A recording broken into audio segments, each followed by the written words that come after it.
Hi hello, get ready with me for temple. അപ്പോൾ ഡാരീസിൻ്റെ ഇന്നത്തെ വീഡിയോയിലേക്ക് എല്ലാവർക്കും സ്വാഗതം. നമുക്കൊരു കുട്ടി ഗെറ്റ് റെഡി വിത്ത് മീ കാണാം. എൻ്റെ minimal makeup idea and makeup products വെച്ചിട്ടാണ് ഇന്നത്തെ ഗെറ്റ് റെഡി വിത്ത് മീ. അപ്പോൾ ആദ്യം തന്നെ നമ്മൾ ബേസിക്കായിട്ട് സൺസ്ക്രീൻ ഇട്ട് കൊടുത്തിട്ടുണ്ട്. പിന്നെ അത് കഴിഞ്ഞിട്ട് നമ്മൾ കഴിഞ്ഞ തവണ ഒരു ഫേസസ് കാനഡയുടെ സ്ട്രോപ്പ് ക്രീമും പിന്നെ ഒരു സ്ട്രോപ്പ് സെറവും വാങ്ങി. സോ ഐബ്രോസ് ഒന്ന് ഫില്ല് ചെയ്ത് കൊടുത്ത ശേഷം ഞാൻ ആ ഒരു സ്ട്രോപ്പ് സെറമാണ് യൂസ് ചെയ്യുന്നത്. ഒരു ബ്ലെൻഡർ വാങ്ങേണ്ടത് അത്യാവശ്യമാണെന്ന് എനിക്ക് അപ്പോഴാണ് കേട്ടോ തോന്നിയത്, കാരണം കുറേയൊക്കെ കയ്യിൽ തന്നെ ആവുന്നുണ്ട്.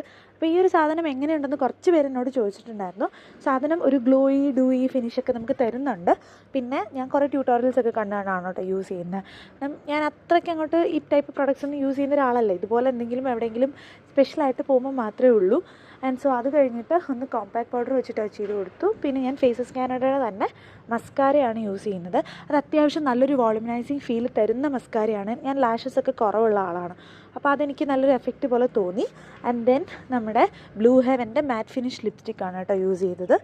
അപ്പോഴേക്കും നമ്മൾ പോകാനൊക്കെ ടൈം ഏകദേശമായി. അമ്മയും വന്നു റെഡിയായിട്ട്. ഞാൻ തലമുടി കുളിച്ചതുകൊണ്ട് തന്നെ ജസ്റ്റ് ഒന്ന് ഒരു കുളിപ്പിന്നൽ പോലെ ഒന്ന് കെട്ടിയതേ ഉണ്ടായിരുന്നുള്ളൂ. പിന്നെ ഈ ഒരു കമ്മലാണ് ഇട്ട് കൊടുത്തത്. ഇതാണ് എൻ്റെ ഫൈനൽ ലുക്ക്. ഞാൻ പാൻറ്റ് മെറ്റീരിയലിൻ്റെ കൂടെ ഉള്ളത് അങ്ങനെ യൂസ് ചെയ്യാറില്ല, എപ്പോഴും ലെഗിങ്സാണ് ഇടുന്നത്.